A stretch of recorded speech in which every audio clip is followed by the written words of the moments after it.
হাদিসে পাকে এসেছে আল্লাহ পাক রব্বুল আলামিন কিয়ামতের কঠিন ময়দানে কহার রূপ ধারণ করবেন, কহার রূপ ধারণ করবেন। আল্লাহ পাকের সাথে কেউ কথা বলার সাহস পাবে না, এত বেশি রাগান্বিত হবে। সমস্ত কিয়ামতবাসী থরথর থরথর করে কাঁপতে থাকবে। জাহান্নাম হুঙ্কার মেরে সমস্ত কিয়ামতবাসীকে খেয়ে ফেলতে চাইবে। নবীজি বলেন জাহান্নামের ৭০,০০০ আংটা আছে, কড়া আছে, প্রত্যেকটা কড়ায় একটা শিকল লাগানো, প্রত্যেকটা শিকলের ভিতরে মোটা তাজা শক্তিশালী ৭০,০০০ ফেরেশতা এই শিকলটা ধরে টানতে থাকবে, কিন্তু জাহান্নামকে জায়গায় রাখতে পারবে না। অন্যদিকে আল্লাহ রাগ হয়ে থাকবেন, বিচার শুরু করবে না। হাদিসটা ভালো করে শুনবেন। আল্লাহ নবী সাল্লাল্লাহু আলাইহি ওয়াসাল্লাম বলেন তখন এই কিয়ামতের মাঠের সমস্ত মানুষগুলি চলে যাবে আদম নবীর কাছে। জোরে বলেন কোথায়? সবাই একটু আওয়াজ দিয়ে বলেন না কোথায়? যে বলবে আনতা আবুন নাস, আপনি হলো সব মানুষের আদি পিতা। জোরে বলেন ঠিক কিনা? আল্লাহ আপনাকে আল্লাহ নিজের কুদরতি হাতে বানিয়েছেন। আল্লাহ জান্নাতে আপনাকে থাকতে দিয়েছেন। আল্লাহ মারাত্মক রাগান্বিত। আপনি একটু আল্লাহর কাছে গিয়ে একটু দরখাস্ত করেন, আল্লাহ তাআলা যেন রাগ কমে যায়, আল্লাহ তাআলা যেন বিচারের কাজ শুরু করে দেয়। আমার ভাইরা আদম নবী তখন বলবে না না না, আমি আল্লাহর সামনে এই ভয়াবহ মুহূর্তে দাঁড়াতে পারবো না।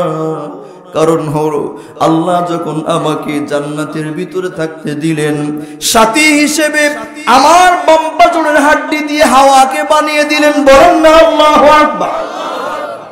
আমি জান্নাতে খাই, জান্নাতি পোশাক পরিধান করি, জান্নাতে ঘোরাফেরা করি, সঙ্গিনী হিসেবে আল্লাহ হাওয়াকে সৃষ্টি করে দিয়েছেন। কিন্তু আল্লাহ মাত্র একটি হুকুম করেছিলেন। জোরে বলেন কয়টা? আল্লাহ বলেন ওয়ালা তাকরাবা হাদিহিশ শাজারাতা ফাতাকুনা মিনাল যালিমিন।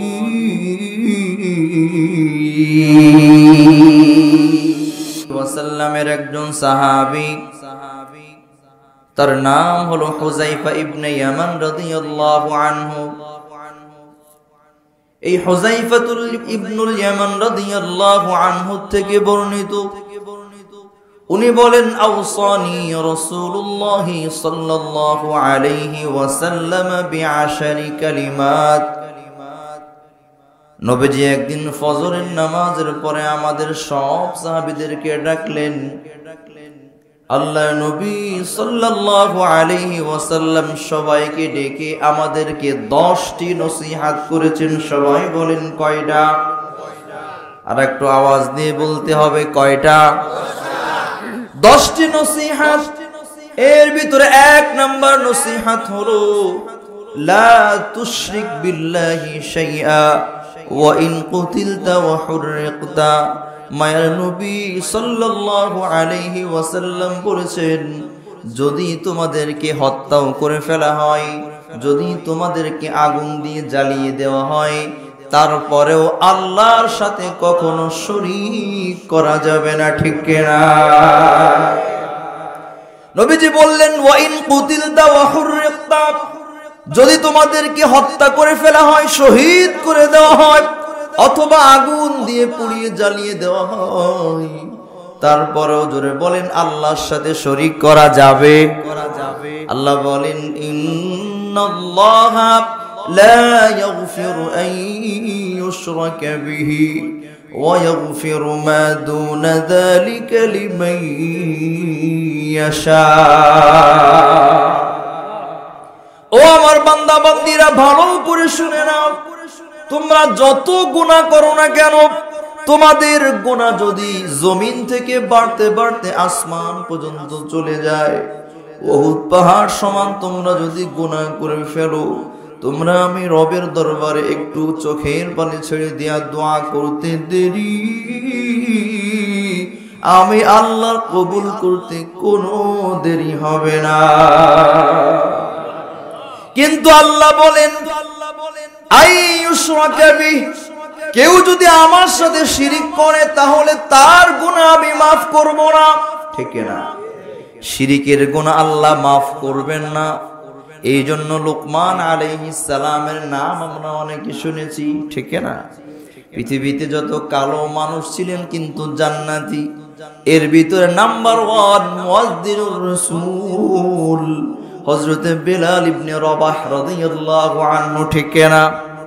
বেলাল রাদিয়াল্লাহু আনহু নবীর মুয়াজ্জিন ছিলেন। নবীজি আল্লাহ পাক রব্বুল আলামিনের আরশে আজিমে যাওয়ার পরে বেলাল যে সাধারণ একটা খড়ম যে জুতা পাই দিয়ে মক্কা মদিনার জমিনে টক টক টক টক করে হাঁটে, মায়ের নবী আরশে আজিমে যাওয়ার পরে ওখানে বসে বসে বেলালের খড়মের টক টক আওয়াজ শুনেছি। 2 নাম্বার একজন কালো মানুষ, চেহারা বেশি সুন্দর ছিল না কিন্তু জান্নাতি, বলেন না সুবহানাল্লাহ। তার নাম হলো লোকমান হাকিম। জোরে বলেন কি নাম? পবিত্র কোরআনে সূরা লোকমান নামে একটা স্বতন্ত্র স্পেশাল একটা সূরা আছে, পূর্ণ একটা সূরা আছে, সূরা লোকমান 21 নম্বর পারায় এই লোকমান আলাইহিস সালামকে তার একজন বন্ধু আসছে অনেক দিন পরে, লোকমানকে ডেকে বলে, ও লোকমান, কিছুদিন আগেও তো তুমি এবং আমি জঙ্গলে একসাথে কাঠ কাটতাম, তুমিও কাঠ কাটতে, আমিও তো কাঠুরি ছিলাম, এখনো কাঠুরি আছি, কাঠ কাটি, কিন্তু মাত্র 2-1 বছরের ব্যবধান তোমাকে আল্লাহ এত দামি বানিয়েছে। তোমার বয়ান শোনার জন্য, কথা শোনার জন্য লক্ষ লক্ষ মানুষ তোমার সামনে জমা হয়ে যায়। লোকমানকে বন্ধু প্রশ্ন করে, ও ভাই লোকমান, এত পরিবর্তন কেন? মানুষ তোমাকে এত বেশি ভালোবাসে, কারণ কি? লোকমান আলাইহিস সালাম তখন বলে, আল্লাহ হয়তো আমার 2টি আমলের কারণে আমাকে অনেক দামি বানিয়েছেন। জোরে বলেন কয়টা? আওয়াজ দিয়ে বলতে হবে কয়টা? 1 নাম্বার আমল হলো আমি লোকমান কখনো মিথ্যা কথা বলি না। 2 নাম্বার আমল হলো আমি আমার সময়টা কখনো অযথা খরচ করি। আল্লাহ পাক রব্বুল আলামিন সময়কে অপচয় করতে নিষেধ করেছেন, কারণ দুনিয়ার সময়টা হলো সামান্য, অল্প সময় দিয়ে জান্নাত কামাই করার জন্য আল্লাহ আমাদেরকে দুনিয়াতে পাঠিয়েছেন। এই জন্য লোকমান হাকিম বলে, আমি আমার সময়টা অযথা নষ্ট করি না। অযথা সময় নষ্ট না করার কারণে, মিথ্যা কথা না বলার কারণে রব্বুল আলামিন দয়া করে, মায়া করে আমাকে এই জামানার সব থেকে বড় হাকিম বানিয়ে দিয়েছে। এই লোকমান তার সন্তানদেরকে ডেকে বলে, আল্লাহ যেটা কোরআনে রেকর্ড করেছেন ভালো করে বুঝবেন। আল্লাহ বলেন, ওয়াইয ক্বালা লুকমানু লিবনিহি وهو يعظه يا بني لا تشرك بالله إن الشرك لظلم عظيم يا بني وما সন্তানেরা লা তুশরিক বিল্লাহ, আল্লাহর সাথে কাউকে শরীক করবা না। ইন্নাশ শিরকা লাযুলমুন আযীম, কারণ শিরিকের গুনাহ হলো সবচাইতে বড়। কথা বলেন ঠিক না? এই জন্য আল্লাহ বলেন, যত গুনাহ করবা মাফ করব, শিরিকের গুনাহ আমি আল্লাহ মাফ করব। কেন করব না? কেন করব না ভালো করে বুঝবেন। আমাদের বাংলাদেশে তো এখন প্রধানমন্ত্রী নাই, অন্তর্বর্তীকালীন সরকারের প্রধান হলো ডক্টর ইউনূস। কথা ঠিক না? এই ডক্টর ইউনূস আমাদের বাংলাদেশের বর্তমান প্রধান। আর এই ভাঙ্গা এলাকায় একটা লোক রিক্সা চালায়। আওয়াজ দিয়ে বলুন তো, ডক্টর ইউনূস আর এই ভাঙ্গায় যে রিক্সা চালক, এই 2 জন কখনো সমান সমান হবে? একটু সবার বলেন না, একটু সমান সমান হবে? ডক্টর ইউনূস হলো দেশের প্রধান, যেমনই হোক না কেন, আর এই রিক্সাওয়ালা হলো একজন সাধারণ রিক্সা চালক। এখন যদি কেউ বলে এই রিক্সা চালক আর ডক্টর ইউনূস সমান, এই কথা কেউ মানবে? এবার আওয়াজ দিয়ে বলুন তো, আল্লাহর সাথে যে সমস্ত মূর্তিগুলি শরীক করা হয়, এই যে লাত নামক মূর্তি ছিল নবীর জামানায়, মানাত নামক বড় মূর্তি ছিল, উজ্জা নামক বড় মূর্তি নবীর জামানায় ছিল, হুবুল নামক বড় মূর্তি ছিল। একটু আওয়াজ দিয়ে বলতে হবে, মূর্তিগুলি কোনোদিন আল্লাহর সমান সমান হতে পারে না। না না, মূর্তিগুলি আল্লাহর সমান সমান হতে পারে না। এখন কেউ যদি বলে এই মূর্তিটাও আমাদের খোদা, আল্লাহ আমাদের খোদা, বলেন তো আল্লাহ কষ্ট পাবে কি পাবে না?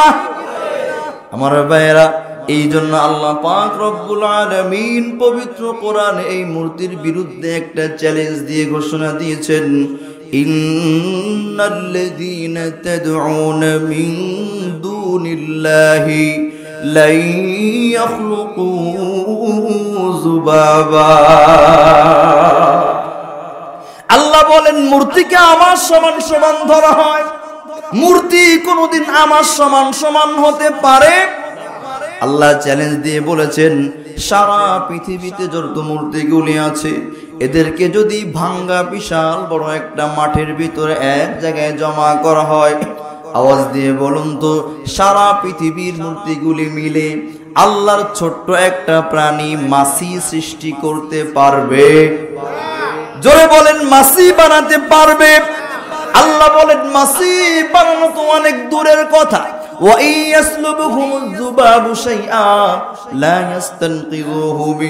এই মূর্তিগুলির সামনে কত খাবার দেওয়া হয়, জোরে বলেন ঠিক না? এই মূর্তিগুলির সামনে কত রকম পানি দেওয়া হয়। আল্লাহ চ্যালেঞ্জ দিয়ে বলেন, আমার সৃষ্টি করা ছোট্ট ছোট্ট মাছিগুলি যখন এই মূর্তির সামনে দিয়ে খাবার এবং পানিগুলি চিন্তায় করে নিয়ে যান, এই মাছিটাকে তাড়ানোর মতো ক্ষমতা কোনো মূর্তির নাই। জোরে বলেন ঠিক কিনা? এই জন্য আল্লাহ এই আয়াতের শেষে চ্যালেঞ্জ দিয়ে বলেছেন, দাউফাত তালিবু ওয়াল মাতলুব। যারা মূর্তি পূজা করে তারাও দুর্বল, যে মূর্তিগুলি পূজা করা হয় সে মূর্তিগুলিও দুর্বল, ঠিক কিনা? তাফসীরে কুরতুবীতে ইমাম কুরতুবী মূর্তি কি পরিমাণ দুর্বল হয় এটা বোঝানোর জন্য আবু জেহেল বদমাশের একটা গল্প আনছেন। বলবো? আপনারা কি কষ্ট পাচ্ছেন? বিরক্ত হচ্ছেন না তো? মাশাআল্লাহ। ইমাম কুরতুবী একটা গল্প এনেছেন আবু জেহেল। এই বদমাশের গল্প এনে বোঝাতে চায় যে মূর্তির কোনো শক্তিই নাই, বলেন না ঠিক কিনা? উনি বলেন আবু জেহেলের একটা মূর্তি ছিল, এই মূর্তিটাকে আবু জেহেল খুব ভালোবাসত। যখন বাজারে যেত তখন এই মূর্তিটাকে কাঁধে করে নিয়ে বাজারে যেত, আবার রাতের বেলায় বিছানায় নিয়ে ঘুমাতো। কি পীড়িত! তো কোনো এক সময় মক্কার জমিনের একজন ধনী লোকের মেয়ের বিবাহ। আবু জেহেলকে দাওয়াত দিয়েছে ভয়ে। জোরে বলেন কিসে? ভয়ে দাওয়াত দেওয়ার কারণ হলো সিরাতে মুস্তাফায় লিখেছে, মক্কার জমিনে যদি কোনো অনুষ্ঠান হতো আর আবু জেহেলকে দাওয়াত না দিত, এই বদমাশ এই অনুষ্ঠান করতে দিত। বলেন তো এমন নেতা আপনাদের ভাঙ্গায় তো নাই? আওয়াজ দিয়ে বলেন বাংলাদেশে আছে না নাই? ওনাকে দাওয়াত না দিলে অনুষ্ঠান বা কোনো প্রোগ্রাম করতে দেয় না। আল্লাহর কসম করে বলি, মরার পরে ফেরেশতাদের পিটান সহ্য করতে পারবে না, ঠিক না? প্রিয় ভাইরা আমার, আবু জেহেল এই মার্কার রাম ছাগল ছিল। রাম ছাগল তো চেনে, ছাগলের ভিতরে যেগুলি একটু উন্নত মানের। তো আবু জেহেলকে চিন্তা করে, আমাকে যখন দাওয়াত দিল বিবাহের দাওয়াত, এখন বিবাহের দাওয়াত খাওয়ার পরে তো কিছু উপহার হাদিয়া দিতে হয়। আপনাদের এদিকে এই নিয়ম কানুন আছে? নাউজুবিল্লাহ। একজন তো গেটের কাছে খাতা কলম নিয়ে বসে থাকে যে কে কি দেয় এটা লেখার জন্য। তা আবু জেহেল চিন্তা করে, আমাকে দাওয়াত দিল, খাওয়ার পরে দিব কি? অনেকক্ষণ চিন্তা করার পরে সিদ্ধান্ত নিল, আমার যে পছন্দের ভগবান আছে এই মূর্তিটাকে আমি বিবাহের উপহার হিসেবে দিয়ে দিব। জোরে বলেন নাউজুবিল্লাহ। এই ভগবানকে কাঁধে করে নিয়ে বিবাহের দাওয়াত খাওয়ার জন্য রওনা করছে। কিছু দূর যাওয়ার পরে আবু জেহেল পেশাবে চাপ দিচ্ছে। রাস্তার এক পাশে মূর্তিটা রেখে আর এক পাশে পেশাব করতে বসছে। এই বাচ্চারা কথা বলো না, মাথার থেকে নামিয়ে রাস্তার এক পাশে মূর্তি রেখে আর এক পাশে পেশাব করতে বসছে, শত হলেও ভগবান। এটা আবার কান্দে নিয়ে মোতাজা। পেশাব করার মাঝখানে আবু জেহেলের কানের ভিতরে ফেস ফেস ফেস ফেস আওয়াজ।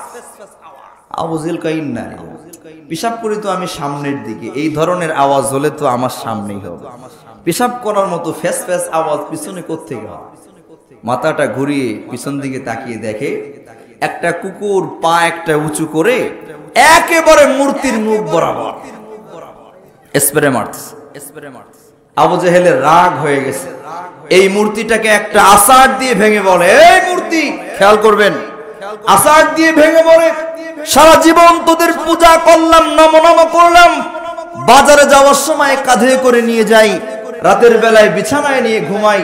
আরে মুহাম্মদ তো আমাদেরকে জাহান্নামের আযাবের ভয় দেখাই, আমরা মুহাম্মদকে মানি না, তোদের মানি, তোদের পূজা করি আর মনে করি ওই জাহান্নাম থেকে তোরা আমাদেরকে বাঁচাবি। জাহান্নাম থেকে বাঁচানো তো দূরের কথা, তুই নিজেই তো একটা কুত্তার পেশাব থেকে বাঁচতে পারিস না, আমার মতো আবু জাহালকে জাহান্নামের আগুন থেকে কেমনে বাঁচাবি? চিল্লায়া বলেন ঠিক না? রে ভাইরা আমার, এই জন্য যারা আল্লাহকে বাদ দিয়ে গায়রুল্লাহর পূজা করে, আমরা স্পষ্ট ভাষায় জানিয়ে দিতে চাই, তারা বাংলাদেশকে হিন্দুস্তান বানানোর চক্রান্ত করছে। আল্লাহর কসম করে বলি, এই বাংলাদেশে ইসলাম আগেও ছিল, বর্তমানে ইসলাম আছে, কিয়ামত পর্যন্ত ইসলাম থাকবে। ইসকনের গোষ্ঠী যদি বাংলাদেশকে হিন্দুস্তান বানাতে চাই, তারাই ধ্বংস হয়ে যাবে। চিল্লায় বলেন ঠিক না? মুসলমান ভাইরা আমার, এবার একটি আওয়াজ দিয়ে বলুন তো, এই মূর্তিগুলি কোনোদিন আল্লাহর সমান সমান হবে? আওয়াজ দিয়ে বলতে হবে, মূর্তি কোনোদিন আল্লাহর সমান সমান হয়? এই জন্য আল্লাহ বলে, তোমরা ওই মূর্তিকে আমার সমান সমান বানিয়েছো। মূর্তি কোনোদিন আমার সমান সমান হতে পারে? মূর্তি কোনোদিন আমি আল্লাহ সমান সমান হয় না। আমি আল্লাহ হলো রব্বুল আলামিন। আর এই মূর্তিগুলির সামনে মাছি পড়লে, গায়ে মাছি পড়লে তাড়ানোর মতো ক্ষমতা নাই। প্রিয় ভাই আমার, এই জন্য আল্লাহ বলেন, ইন্নাল্লাহা লা ইয়াগফিরু আন ইউশরাকা বিহি ওয়া ইয়াগফিরু মা দুনা যালিকা লিমান ইয়াশা। ও বান্দা, গুনাহ করতে করতে যদি আসমান পর্যন্ত গুনাহ করো, সব গুনাহ মাফ করব, কিন্তু শিরিকের গুনাহ মাফ করব। আল্লাহ সব গুনাহ মাফ করবেন কেমনে ভালো করে বুঝবেন। আল্লাহ সব গুনাহ মাফ করতে পারেন, শিরিকের গুনাহ বাদে। ভালো করে শুনবেন, আল্লাহ পাক রব্বুল আলামিন আমাদের নবীকে সুপারিশ করার পারমিশন কিয়ামতের দিন দিবেন। জোরে বলেন ঠিক কিনা? আমার ভাইয়েরা, কিয়ামতের দিন তিন শ্রেণীর মানুষ সুপারিশ করতে পারবে। জোরে বলেন কয় শ্রেণী? এক নাম্বার আল আম্বিয়া, সমস্ত নবী রাসূলুল্লাহ সুপারিশ করার পারমিশন পাবে। সুবহানাল্লাহ। দুই নাম্বার ওয়াল উলামা, আলেম উলামারা সুপারিশ করার পারমিশন আল্লাহ তাদেরকে দিবে। জোরে বলেন সুবহানাল্লাহ। তিন নাম্বার ওয়াস শুহাদা, শহীদ যারা, তারা সুপারিশ করতে পারবে। কিন্তু আমার মায়ের নবী বলেন, আমি আমার অনেক গুনাহগার উম্মতিদেরকে তাদের জন্য সুপারিশ করে আল্লাহর জান্নাত পর্যন্ত পৌঁছে দিব। হাদিসে পাকে এসেছে, আল্লাহ পাক রব্বুল আলামিন কিয়ামতের কঠিন ময়দানে পাহাড় রূপ ধারণ করবেন, পাহাড় রূপ ধারণ করবেন। আল্লাহ পাকের সাথে কেউ কথা বলার সাহস পাবে না, এত বেশি রাগান্বিত হবে। সমস্ত কিয়ামতবাসী থরথর থরথর করে কাঁপতে থাকবে। জাহান্নাম হুঙ্কার মেরে সমস্ত কিয়ামতবাসীকে খেয়ে ফেলতে চাইবে। নবীজি বলেন, জাহান্নামের ৭০,০০০ আংটা আছে, কড়া আছে, প্রত্যেকটা কড়ায় একটা শিকল লাগানো, প্রত্যেকটা শিকলের ভিতরে মোটা তাজা শক্তিশালী ৭০,০০০ ফেরেশতা এই শিকলটা ধরে টানতে থাকবে, কিন্তু জাহান্নামকে জায়গায় রাখতে পারবে না।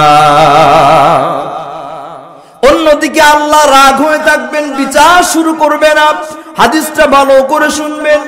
আল্লাহ নবী সাল্লাল্লাহু আলাইহি ওয়াসাল্লাম বলেন, তখন এই কিয়ামতের মাঠের সমস্ত মানুষগুলি চলে যাবে আদম নবীর কাছে। জোরে বলেন কোথায়?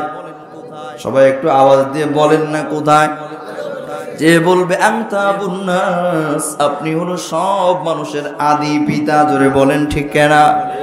আল্লাহ আপনাকে আল্লাহ নিজের কুদরতি হাতে বানিয়েছেন। আল্লাহ জান্নাতে আপনাকে থাকতে দিয়েছেন। আল্লাহ মারাত্মক রাগান্বিত। আপনি একটু আল্লাহর কাছে গিয়ে একটু দরখাস্ত করেন, আল্লাহ তাআলা যেন রাগ কমে যায়, আল্লাহ তাআলা যেন বিচারের কাজ শুরু করে দেয়। আমার ভাইরা, আদম নবী তখন বলবে না না, আমি আল্লাহর সামনে এই ভয়াবহ মুহূর্তে দাঁড়াতে পারবো না। কারণ হলো আল্লাহ যখন আমাকে জান্নাতের ভিতরে থাকতে দিলেন, সাথী হিসেবে আমার বাম পাজরের হাড্ডি দিয়ে হাওয়াকে বানিয়ে দিলেন। বলেন না আল্লাহু আকবার।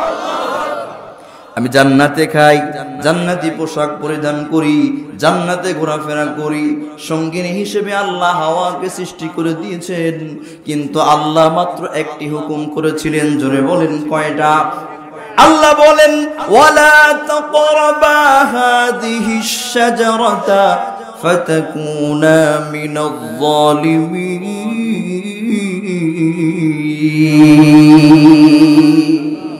আল্লাহ বলেছিলেন সব জায়গায় যাইবা, কিন্তু ওই গাছের কাছে যাইবা না।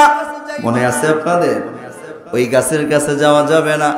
আদম নবী তখন বলবে, আল্লাহ আমাকে গাছের কাছে যেতে নিষেধ করেছেন, আমি আল্লাহর হুকুম মানি নাই, ওখানে গিয়েছি, নিষিদ্ধ ফল আমি খেয়েছি।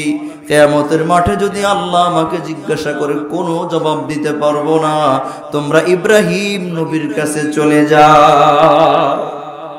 ইব্রাহিম নবী বলবে, তোমরা আমার কাছে এসেছো, কিন্তু আমি আল্লাহর সামনে সুপারিশ করতে পারবো না। কারণ আমি আমার জীবদ্দশায় একদিন মিথ্যা কথা বলেছিলাম। বলেন না আল্লাহু আকবার। বাস্তবে এটা মিথ্যা না।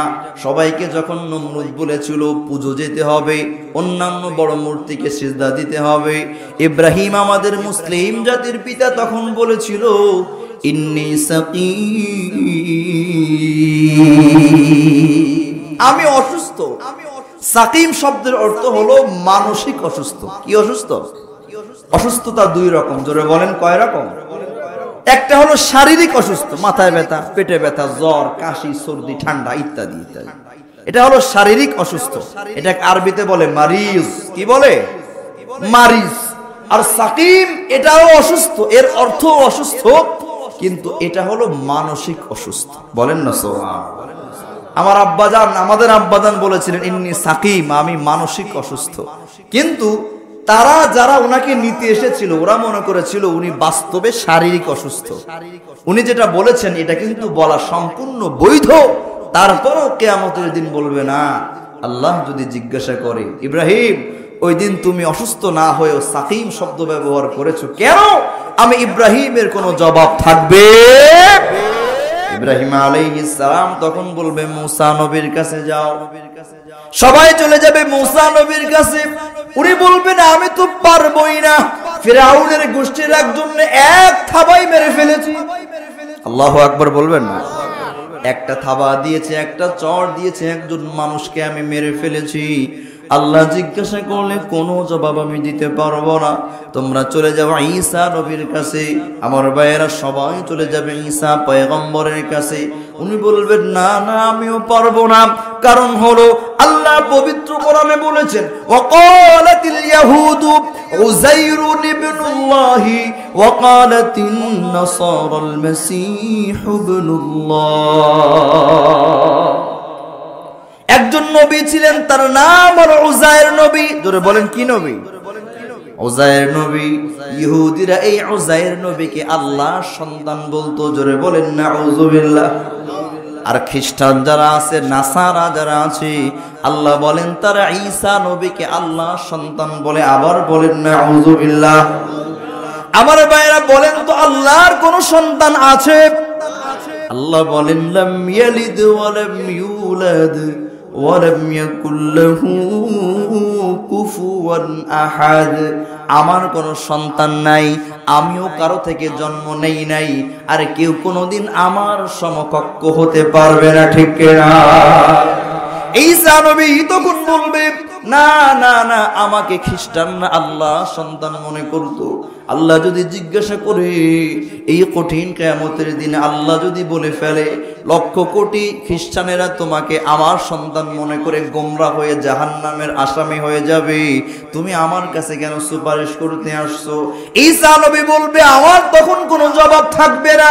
এবার ঈসা নবী বলবে, ভালো করে বুঝবেন, ঈসা নবী তখন বলবে, তোমরা একবার আদমের কাছে যাও, একবার ইব্রাহিমের কাছে যাও, একবার মুসার কাছে গেছো, একবার আমি ঈসার কাছে এসেছো, এত জায়গায় যাওয়ার দরকার নাই। একজন নবী এই কিয়ামতের মাঠে আছে, একজন রাসূল এই কিয়ামতের ময়দানে আছে, তার নাম হলো মুহাম্মদ। বলেন না সাল্লাল্লাহু আলাইহি ওয়াসাল্লাম। সবাই তখন বলবে, মুহাম্মদ কোথায়? নবীজি সাল্লাল্লাহু আলাইহি ওয়াসাল্লাম বলেন, কিয়ামতের কঠিন ময়দানে আমাকে 3 জায়গায় বেশি দেখা যাবে। জোরে বলেন, কয় জায়গায়? 1 নম্বরে মায়ার নবীকে পাওয়া যাবে, যেখানে মিজানের সেই পাল্লা থাকবে, আপনার আমার প্রত্যেকের আমলনামা ওজন দেওয়া হবে। বলেন না আল্লাহু আকবার। আল্লাহ বলেন, ওয়ানাদাউল মাওয়াজিনাল কিসত লিয়াউমিল কিয়ামাহ ফালা তুযলামু নাফসুন শাইআ। প্রত্যেকটা মানুষের আমলনামা ওজন দেওয়া হবে। দুনিয়াতে মানুষ মাপে কম দেয় কি দেয় না? কিন্তু ওই আমলনামায় কোনো কম বেশি হবে না, যে যতটুকু করেছে ততটুকুই পাবে। কথা বলেন ঠিক না? মায়ার নবী বলে, আমার উম্মতের আমলনামা ওজন দেওয়া হবে, কিন্তু অনেক উম্মতের নেকের পাল্লা উপরের দিকে উঠে যাবে, আর গুনাহের পাল্লা নিচের দিকে চলে আসবে। বলেন তো, নেকের পাল্লা যদি উঠে যায় আর এই দাড়ি পাল্লায় গুনাহের পাল্লা যদি ভারী হয়ে যায়, আওয়াজ দিয়ে বলতে হবে, এই উম্মত কি জান্নাতে যেতে পারবে? জোরে বলেন, জান্নাতে যাওয়া যাবে? এই জন্য মায়ার নবী সাল্লাল্লাহু আলাইহি ওয়াসাল্লাম বলেন, আমি ওই মিজানের সেই পাল্লার কাছে থাকব। আমার অনেক উম্মতের এই পাল্লাগুলি হালকা হয়ে উপরের দিকে উঠে যাবে। আমি মায়ার নবী আমার হাতটা এই নেক আমলের পাল্লার উপরে দিতে দেরি, এই নেকের পাল্লা ভারী হতে দেরি হবে না। 2 নাম্বার নবীজি বলেন, আমাকে পাওয়া যাবে কাউসার সেই কূপটা আছে, হাউজে কাউসারের পাশে আমাকে পাওয়া যাবে। বলেন না সুবহানাল্লাহ। নবীকে জিজ্ঞাসা করা হলো, কেন কেন আপনাকে হাউজে কাউসারের পাশে পাওয়া যাবে? মায়ের নবী তখন বলে, শোনো, এই কিয়ামতের মাঠটা দুনিয়ার মতো হবে না। দুনিয়াতে কষ্ট পাইলে বা প্রচন্ড গরমের সময় যখন মারাত্মক পিপাসা লাগে, খালের পানি আছে, টিউবওয়েলের পানি আছে, ট্যাপের পানি আছে, কলের পানি আছে, বোতলের পানি আছে। জোরে বলেন ঠিক না? কিন্তু কিয়ামতের কঠিন ময়দানে এমন কোনো পানি থাকবে না। আমার ভাইয়েরা, সূর্য মাত্র 1 হাত অথবা 1 বিঘা উপরে চলে আসবে, নাফরমানদের মাথার গিলুগুলি টকবক টকবক করে ফুটতে থাকবে। মায়ার নবী তখন বলে, প্রচন্ড গরমের ভিতরে যখন মানুষের পিপাসা লাগবে, আমার উম্মতদের জন্য আল্লাহ একটা হাউজ দিবেন, তার নাম হলো কাউসার। আমার ভাইয়েরা, পবিত্র কোরআনে আমরা সবাই জানি, আল্লাহ বলেছেন, ইন্না আ'তাইনাকাল কাউসার। জোরে বলেন, আছে না নাই? এর অর্থ হলো, হে নবী, আপনাকে আমি হাউজে কাউসার দান করেছি। আল্লাহু আকবার। নবী বলেন, আদাদুহা কানুজুমিস সামা। এই হাউজের পাশে আমার অনেক উম্মত যখন অনেক পিপাসা লাগবে, বেশি পানি তৃষ্ণা লাগবে, আমার উম্মতগুলি হাউজের কাছে চলে আসবে। এই হাউজের পানি পান করার জন্য আসমানের দিকে তাকালে আকাশে তোমরা যত তারকা দেখতে পাও, ওই তারকার সমান সমান পান পাত্র থাকবে, গ্লাস থাকবে। বলেন না সুবহানাল্লাহ। নবীজি বলেন, এখানে আমার আবু বকর থাকবে, এখানে আমার ওমর থাকবে, এখানে আমার ওসমান থাকবে, আলী থাকবে। কেউ কে আবু বকর পান করাবে, কেউ কে ওমর পান করিয়ে দিবে। আমার ভাইয়েরা, এখানে যদি বিবাহের অনুষ্ঠান হয়, বলেন তো খেদমত করার জন্য লোক থাকে কি থাকে না? মূল যার বিবাহ, এই লোকটা কি কাউরে খেদমত করে খাওয়ায়? যদি মেয়ের বিয়ে হয় মেয়ে কাউকে খেদমত করে খাওয়ায় না, আবার ছেলের বাড়িতে যদি ছেলে থাকেও তার বিয়া, কিন্তু এই লোকটা কিন্তু সবাইকে খাওয়ায় দেয় না। কথা বলেন ঠিক কিনা? নবীর এই হাউজে কাউসারের পানি পান করানোর জন্য আবু বকর থাকবেন, ওমর থাকবেন, ওসমান থাকবেন, আলী থাকবেন রিদওয়ানুল্লাহি তাআলা আলাইহিম আজমাইন। কিন্তু মুসলমান ভালো করে শুনবেন, মায়ের নবী সাল্লাল্লাহু আলাইহি ওয়াসাল্লাম বলেছেন, কিয়ামতের কঠিন ময়দানে দুনিয়াতে থাকা অবস্থায় যারা আমি নবীর উপরে বেশি বেশি দরুদ পাঠ করবে তাদেরকে হাউজে কাউসারের পানি আমি নবী নিজের হাতে পান করায়া দিব। একটু আওয়াজ দিয়ে বলুন তো, নবীর উপরে দরুদ পাঠ করার দরকার আছে না নাই? মন যদি দিতে হয় নবীকে দিও, ঠিক না? মন যদি দিতে হয় নবীকে দিও, প্রেম যদি দিতে হয় নবীকে দিও। তোমার কষ্ট যাত না যিনি সইতে পারে না, আহা সেই নবীজির মোহাব্বতে দুরুদ পড়িও। মন যদি দিতে হয় নবীকে দিও, প্রেম যদি দিতে হয় নবীকে দিও। জোরে বলেন ঠিক না? নবীজি বলেন এই জন্য 2 নম্বরে হাউজে কাউসারের পাশে আমাকে পাওয়া যাবে, বলেন না সুবহানাল্লাহ। 3 নাম্বার নবীজি বলেন আমাকে জাহান্নামের গেটের সামনে পাওয়া যাবে। কারণ হলো নবীজি বলেন আমার অনেক উম্মতগুলি যখন জাহান্নামের রাস্তায় চলে যাবে আল্লাহ তাআলা কিয়ামতের দিন আমাকে মাকামে মাহমুদ দান করবেন। জোরে বলেন কি? মাকামে মাহমুদ দান করবেন। আমরা আযানের শেষে একটা দোয়া পড়ি, আল্লাহুম্মা রাব্বা হাযিহিদ দাওয়াতিত তাম্মা, আছে না? ওয়াসসালাতিল কাইমা আতি মুহাম্মাদানিল ওয়াসিলাতা ওয়াল ফাযিলা। এরপরে হলো ওয়াবআসহু মাকামান মাহমুদানিল্লাযী ওয়া'আদতা। জোরে বলেন আছে না নাই? আল্লাহ তাআলা নবীকে মাকামে মাহমুদ দান করবেন। এখানে বসে নবী সিজদায় গিয়ে আল্লাহর এত বেশি প্রশংসা করবে। নবীজি বলেন আমি এত বেশি প্রশংসা করব, আমার মতো এত প্রশংসা আগে পরে কোনো মাখলুক কোনোদিন করে নাই।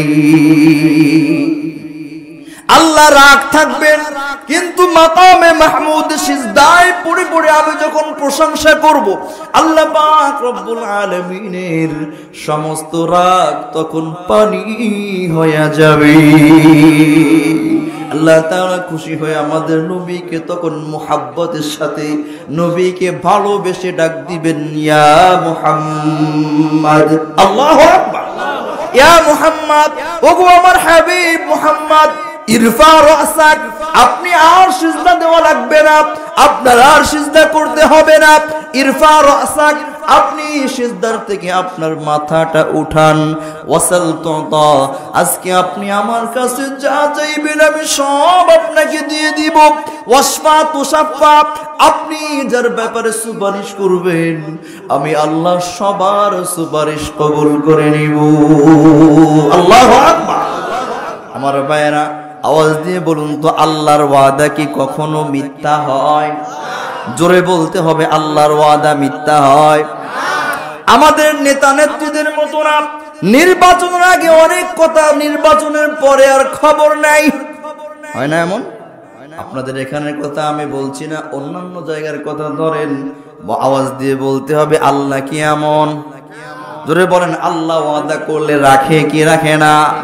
ইন্নাল্লাহা লা ইউখলিফুল মিআদ, আল্লাহ তাআলা কখনো ওয়াদা ভঙ্গ করে? এই জন্য নবীজি জাহান্নামের গেটে দাঁড়িয়ে আমার দিকে তাকান, 2 হাত 2 দিকে ছড়িয়ে দিয়ে আল্লাহর আরশে আজিমের দিকে তাকিয়ে বলবে, ইয়া রাব্বাল আলামিন, আমি যখন মাকামে মাহমুদের সিজদায় পড়ে কাঁদছিলাম, তুমি আমাকে বলেছো মাথা উঠাও, যা চাইবা তাই দিব, যার ব্যাপারে সুপারিশ করবা কবুল করব, তোমার ওয়াদা মিথ্যা হতে পারে না। আয় আল্লাহ, আমার এই উম্মতগুলি জাহান্নামের দিকে রওনা করেছে আল্লাহ, আমি নবী এটা সহ্য করতে পারি না, কারণ তুমি আমার নাম দিয়েছো রাহমাতুল লিল আলামিন।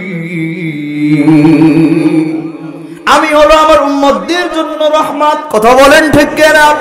আমি এখানে থাকবো আর আমার উম্মতেরা জাহান্নামে চলে যাবে, এটা হতে পারে না। আল্লাহ তখন ডেকে বলবে, নবী আপনাকে আমি ওয়াদা করেছি ক্ষমা করে দিব, যান যান যান, আপনি যাদের ব্যাপারে সুপারিশ করবেন তাদেরকে আমি জাহান্নামের দরজা থেকে সরায়া আমি আল্লাহ তাদেরকে জান্নাতে ঢুকিয়ে দিব। এবার আমার দিকে তাকান, খুব খেয়াল করে শুনবেন। এক নম্বরে নবীরা সুপারিশ করবে, কথা বলেন ঠিক কিনা? দুই নম্বরে আলেমদেরকে আল্লাহ সুপারিশের ক্ষমতা দিবেন, কথাটা মনে আছে? তিন নম্বর শহীদরা সুপারিশ করার ক্ষমতা আল্লাহ তাদেরকে দিবেন। আমার ভাইয়েরা, নবীরাও সুপারিশ করবে, শহীদরাও সুপারিশ করবে, আলেম ওলামারাও সুপারিশ করবে। আওয়াজ দিয়ে বলতে হবে, তারপরেও কি সবাই জান্নাতে যাবে? একটু বলতে হবে, তারপরেও কি সবাই জান্নাতে যেতে পারবে? না না না না, সবাই যেতে পারবে না।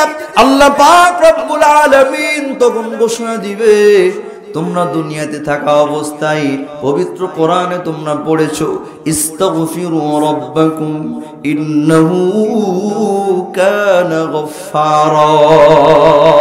আল্লাহু আকবার। সূরা নূহের ভিতরে আল্লাহ বলেন, ইস্তাগফিরু রাব্বাকুম, তোমরা আমি রবের কাছে দোয়া করো, ইস্তিগফার করো, ক্ষমা চাও। আল্লাহ বলেন, ইন্নাহু কানা গফফারা, আমি আল্লাহ হলো চূড়ান্ত ক্ষমাশীল। জোরে বলেন সুবহানাল্লাহ। আল্লাহ হলেন চূড়ান্ত ক্ষমাশীল। ভালো করে বুঝবেন, সব নবীদের সুপারিশ করা শেষ হয়ে যাবে, সব ওলিদের সুপারিশ করা শেষ হয়ে যাবে, সব আলেম ওলামাদের সুপারিশ করা শেষ হয়ে যাবে, শহীদদের সুপারিশ করা শেষ হয়ে যাবে, হাফেজ কোরআনদের সুপারিশ করা শেষ হয়ে যাবে। আল্লাহ তখন শুধু গফফার নামের ওসিলায়, গফফার নামের ওসিলায় আল্লাহ পাক রব্বুল আলামিন তার কুদরতি হাতটা জাহান্নামের ভিতরে ঢুকিয়ে দিবে। জাহান্নামের আগুনে মানুষগুলি জ্বলতে থাকবে। গফফার নামের ওসিলায় আল্লাহ তাআলা জাহান্নামের ভিতর হাত ঢুকিয়ে ওখান থেকে তার হাতের ভিতরে যত জাহান্নামীরা উঠবে এদেরকে উঠায়া আবে হায়াত নামক একটা নদীর ভিতরে চুবনি দিয়ে শরীরের সব ময়লাগুলি পরিষ্কার বানিয়ে আল্লাহ তাআলা নিজে জান্নাতে ঢুকিয়ে দিবে।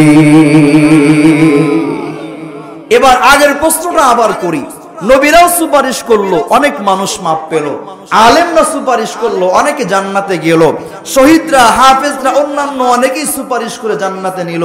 আল্লাহ পাক রব্বুল আলামিন সর্বশেষ ফিনিশিং এ কোন রকম যাদের অন্তরে সামান্য পরিমাণ ঈমান আছে, এই অবস্থায় জাহান্নামের আগুনে জ্বলছে, আল্লাহ তাদেরকেও নিজের কুদরতে হাত দিয়ে উঠিয়ে জাহান্নামে দিয়ে দিলেন। এবার প্রশ্ন আপনাদের কাছে, কিন্তু আপনি আমি কেউ যদি আল্লাহর সাথে শরীক করি, আওয়াজ দিয়ে বলুন, আল্লাহ কি জাহান্নাম থেকে মুক্তি দিবে? জোরে বলেন, মুক্তি পাওয়া যাবে? এই জন্য নবীজি বলেন, লা তুশরিক বিল্লাহি শাইআ, খবরদার যত গুনাহ করো না কেন সব করো মাফ পাইবা, কিন্তু শিরকের গুনাহ কখনো মাফ হবে। আমার কথায় কি কষ্ট পাচ্ছেন? পিছনের ভাইরা একটু হাত জাগান তো, আমার কথা বুঝতেছেন? নারায়ে তাকবীর, হাত নামান। আমার এই জিল্লুর রহমান ভাই, তারপরে ইসমাইল হোসেন দাদু ভাই, ওনারা জানেন আমার এই বাঁ পায়ে মারাত্মক সমস্যা, MRI করানো লাগছে, এখানে এক্সরে করানো লাগছে, রিপোর্ট আনছি, ডাক্তারের কাছে গিয়ে শুনি উনি বিদেশে চলে গেছে, দেখাতে পারিনি, প্রচন্ড যন্ত্রণা করে পায়ের ভিতরে। কি হয়েছে আল্লাহ ভালো জানে। আপনাদের কাছে আমি দোয়া চাই, আল্লাহ তাআলা আমাদের সবাইকে সুস্থতার জিন্দেগি দান করেন। আমি ভেবেছিলাম এত সময় মনে হয় কথা বলতে পারবো না এইভাবে, কিন্তু আপনাদের দেখার পরে আল্লাহ তাআলা আমাকে সুস্থ করে দিয়েছেন, আলহামদুলিল্লাহ। কষ্ট হচ্ছে না তো? আমার কথা কি আপনারা বুঝতেছেন? মাশাআল্লাহ। আমি তো আপনাদের এলাকায় অনেক জায়গায় আল্লাহ আমাকে এনেছেন, আর তাছাড়া আপনাদের এই ভাঙ্গা এলাকার মানুষের ভাষা, আর আমার বাড়ি হলো বাগেরহাটে, তো এখান থেকে তো বাগেরহাট বেশি দূর না, এজন্য আপনাদের ভাষা আর আমার ভাষা কিন্তু একই। আমার কথা কি বোঝা যায়? আপনাদের সামনে আলোচনা করে খুব ভালো লাগে, কারণ হলো আপনাদের ভাষা আর আমাদের ভাষা এক। আমরা যখন চট্টগ্রাম বা সিলেটে ওয়াজ করতে যাই, ইন্না লিল্লাহ, ওদের ভাষা আমরা কিছু বুঝি না, আমরা যে কি বলি এটা ওরা বুঝে।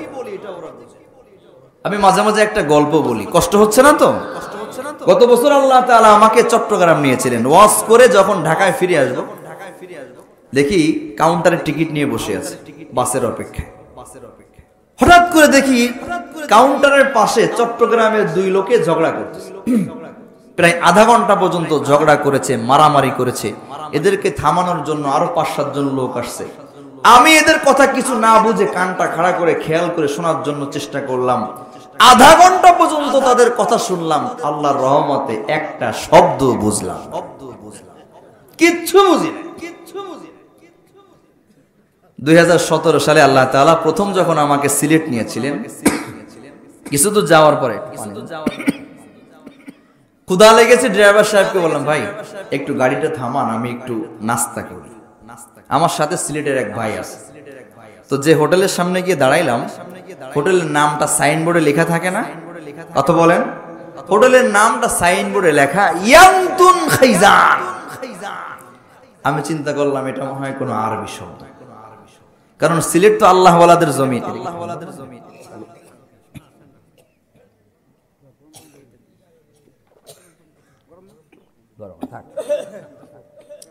সিলেট তো মনে হয় আল্লাহ ওয়ালাদের জমিন, এখানে অনেক আল্লাহর ওলিরা থাকে, তো এরা মনে হয় আরবি ভাষাকে খুব ভালোবাসে, এই জন্য হোটেলের নামটা সাইনবোর্ডে লিখছে আরবিতে। আবার চিন্তা করে, আল্লাহ তুমি তো আমাকে কোরআনের হাফেজ বানিয়েছো, আলহামদুলিল্লাহ। আল্লাহ তুমি মাওলানা মুফতি পড়াইছো, কিন্তু এই কোয়ালিটির কোন শব্দ ইয়ান্তুন খাইজান এটা তো আমি কোরআন হাদিসে কোথাও পাই নাই।